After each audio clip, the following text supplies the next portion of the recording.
شخصیت پرستی یہ نہیں ہے کہ کوئی شخص آپ کو اللہ اور اس کے رسول کی راہ دکھاتا ہے اور آپ اس سے محبت رکھتے ہیں۔ ہم خلفائے راشدین سے محبت رکھتے ہیں تو کیا یہ شخصیت پرستی ہے؟ نہیں۔ خلفائے راشدین کے آرڈرز کے اوپر ہزاروں لوگوں نے اس زمانے میں جانیں دی ہیں۔ جنگ قادسیہ میں، یرموک میں ہزاروں لوگ شہید ہوئے ہیں، تو ظاہر لیڈرشپ تو خلفائے راشدین کے پاس تھی نا، انہوں نے ہی وہ مہمیں روانہ کی ہوئی تھی، وہ نبی علیہ السلام نے تو خود نہیں بھیجی ہوئی تھی، تو لوگوں نے اپنی جانیں دی ہیں۔ حضرت علی کے حکم کے اوپر جنگ جمل صفین نہروان میں لوگوں نے ان کی محبت میں اللہ کی اطاعت کرتے ہوئے جانیں دی ہیں، اطیعوا اللہ و اطیعوا الرسول و اولی الامر منکم۔ تو اس کو آپ شخصیت پرستی نہیں کہیں گے۔ شخصیت پرستی اس وقت شروع ہوتی ہے جب آپ اللہ اس کے رسول کے احکامات کے خلاف کسی کی بات مانیں، جو قرآن میں ساتھ ہی آیا ہے، اطیعوا اللہ و اطیعوا الرسول و اولی الامر منکم فان تنازعتم فی شیء فردوہ الی اللہ والرسول۔ اگر تمہارا جھگڑا ہو جائے اللہ اور اس کے رسول سے پھر فیصلہ کروانا ہے، آپس میں کوئی تنازع ہو جائے، ان کنتم تؤمنون باللہ والیوم الآخر، اگر تم واقعی اللہ پر ایمان رکھتے ہو اور یوم آخرت کے اوپر، پھر تمہارا ایٹیچیوڈ یہ ہوگا۔ اس کی کئی ایک مثالیں ہیں، میں نے مسئلہ 197 بڑا تفصیلی ریکارڈ کروایا تھا، اماموں کی گستاخی کا الزام، اس میں بھی میں نے یہ چیز بتائی تھی۔ بخاری مسلم دونوں میں حدیث ہے،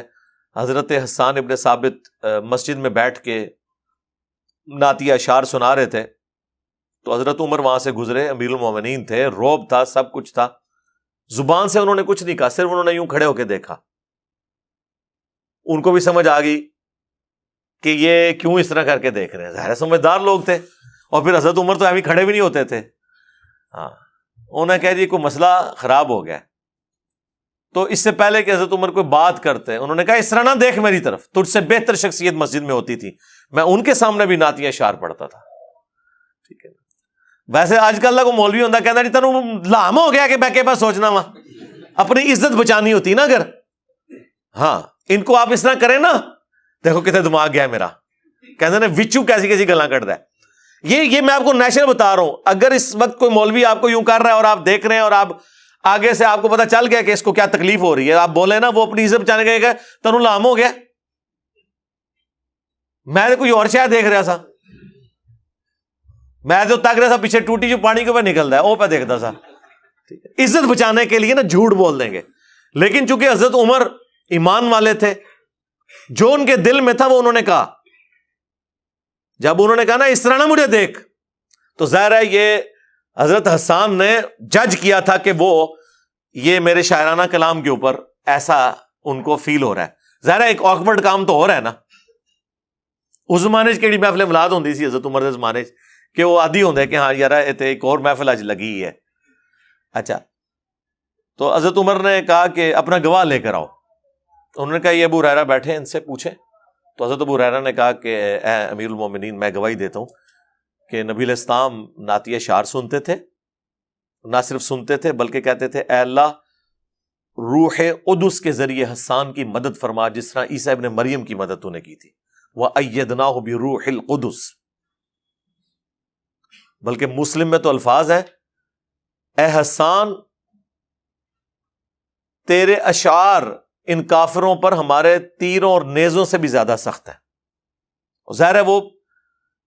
پتہ ہے نا کہ وہ ایک تو شاعری کو پسند کرتے تھے وہ لوگ، عرب کے لوگ، پھر فصیح اللسان تھے۔ آج بھی آپ دیکھ لیں بعض جملے واقعی تیر سے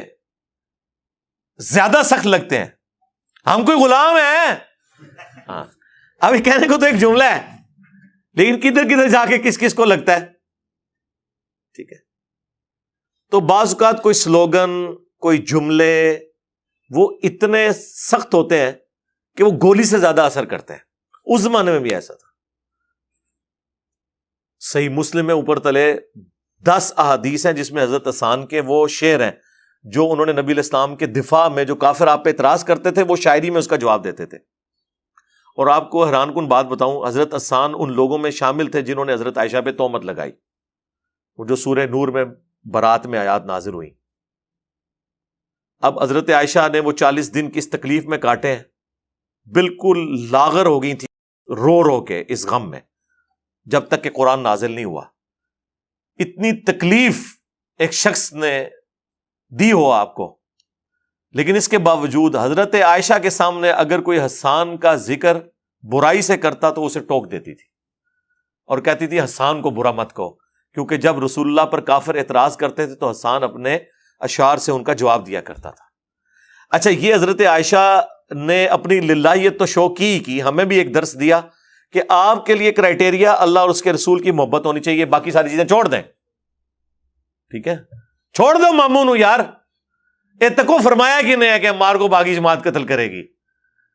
تو انہوں کیوں ان کام محمودہ کھائے جا رہے ہیں؟ آپ اللہ کے نبی کو دیکھیں۔ تو سیدہ عائشہ نے اپنا کام نہیں کیا کہ یہ مجھ پہ تہمت لگانے والوں میں شامل تھا۔ ماموں سے تو بڑھ کے عزت ہے نا سیدہ عائشہ کی سلام اللہ علیہا، انہوں نے اپنی سب سے بڑا عورت پہ حملہ اس کی عزت بھی ہو سکتا ہے نا، اسے قتل کرنے سے بھی بڑی چیز ہے، انہوں نے اپنے اس الزام کی بھی پرواہ نہیں کی، انہوں نے کہا کہ حسان کو چھوڑ دو۔ حسان جو ہے نا وہ رسول اللہ کا دفاع کیا کرتا تھا۔ دیکھیں کیسے کیسے رزلٹ نکلتے ہیں ہر بات میں سے، آپ ذرا غور کرنا شروع کریں، کیسی کیسی باتیں بیچ میں سے نکلتی ہیں، واقعہ وہی ہے۔ اچھا، پھر اس کے بعد یہ بھی پتا چل گیا کہ جو لوگ کہتے ہیں جی اے امام حنیفہ نو نہیں حدیث پتہ لگی، جی حضرت عمر نو بھی یہ حدیث نہیں پتہ لگی کہ نعت اشعار مسجد میں سننا سنت ہے، ان کو تو نہیں پتا تھا، تبھی انہوں نے گواہ بھی مانگا، ایکٹنگ تو نہیں کر رہے تھے وہ۔ تو اس سے یہ بات پتہ چلی کہ بڑے سے بڑے شخص سے بھی کوئی بات چھپی رہ سکتی ہے، یہ اس کا عیب نہیں ہے، اس کا مرتبہ نہیں گر جائے گا اگر بات چھپی رہ گئی۔ اور ایک اور رزلٹ بھی نکلا، جو لوگ کہتے ہیں کہ حضرت عمر فاروق جو ہیں وہ حضرت ابو ہریرہ سے بغض رکھتے تھے، ٹھیک ہے، کچھ ان کے آپس میں کنفلکٹ آئے تھے پولیٹیکل، اور اس معاملے میں ہم حضرت عمر کے اس ڈیسیژن کو سختی پہ مبنی سمجھتے ہیں۔ ان کو یمن کا گورنر لگا کے بھیجا، وہ چند ایک بکریاں لے گئے، واپسی پہ اتنا بڑا ریوڑ لے کے آئے۔ حضرت عمر نے کہا اینیاں بکریاں لے کے گیا، انہوں نے کہا اللہ نے منو برکت دیتی ہے یار، جنہوں نے بکریاں پالی ہوئی ہیں انہیں تو پتا ہے اللہ تعالیٰ کیسی برکت دیتا ہے۔ تو انہوں نے کہا نہیں، یہ بیت المال میں جمع ہوں گی۔ تو اب ظاہر امیر المومنین تھے، حضرت ابو ہریرہ خاموش تو ہو گئے، دکھ بڑا تھا، تو پوری زندگی کہتے تھے اللہ عمر کو معاف کرے، یعنی مطلب اس نے زیادتی میرے ساتھ کی ہے، انہوں نے زیادتی کر دی اپنے ڈسپلن کی وجہ سے کہ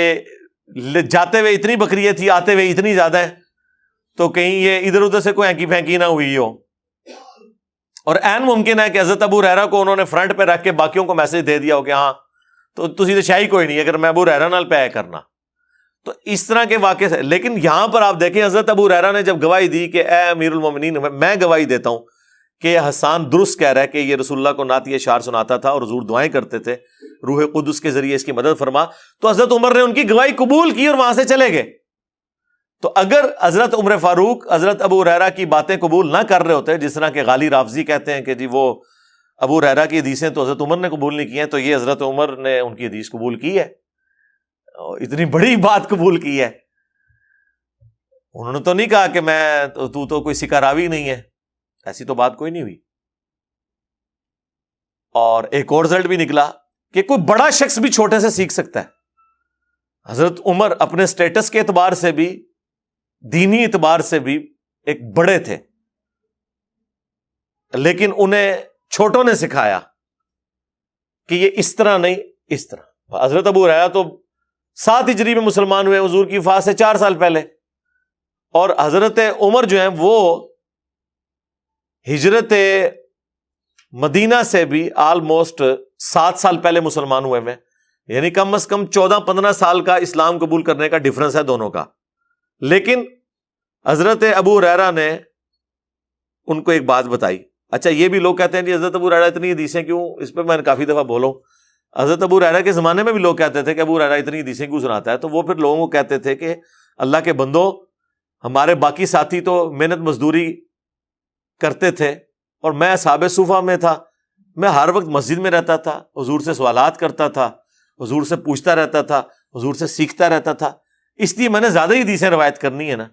کیونکہ میرا زیادہ وقت نبی علیہ السلام کے ساتھ گزرا ہے ان 4 سالوں کے اندر جب انہوں نے اسلام قبول کیا۔ تو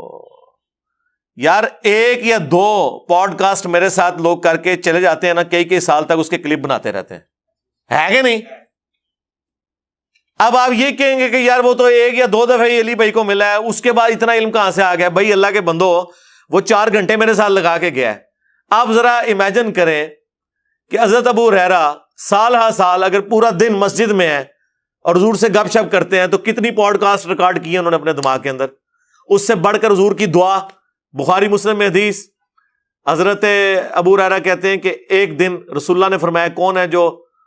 اپنی چادر بچھائے اور اس کے بعد کبھی نہ بھولے جو کچھ مجھ سے سنے؟ تو کہتے ہیں سب سے پہلے میں نے اپنی چادر پھینکی تو نبی علیہ السلام نے یوں ہوا میں کر کے یوں رکھا اور کہا اسے سینے سے لگا۔ انہوں نے سینے سے لگایا، اس کے بعد انہوں نے کبھی کوئی حدیث نہیں بھولے۔ اب یہ اتنا بڑا معجزہ نبی علیہ السلام کا ظاہر ہوا، یہ معجزہ ہے، یہ اسباب میں چیز داخل نہیں ہے۔ مطلب کسی کو ذہانت کوئی دے سکتا ہے، کرائمنگ پاور دے سکتا ہے، یہ اللہ کا معجزہ ظاہر ہوا۔ اور وہ کہتے ہیں اس کے بعد تو میں نے جو کچھ حضور سے سنا، ایک حدیث میں یوں بھی آیا ہے جس طرح میں نے بیان کیا بخاری مسلم میں، اور ایک حدیث مسلم میں یوں آیا ہے کہ انہوں نے حضور سے شکایت کی کہ یا رسول اللہ میری یاداشت کا مسئلہ ہے، تو آپ علیہ السلام نے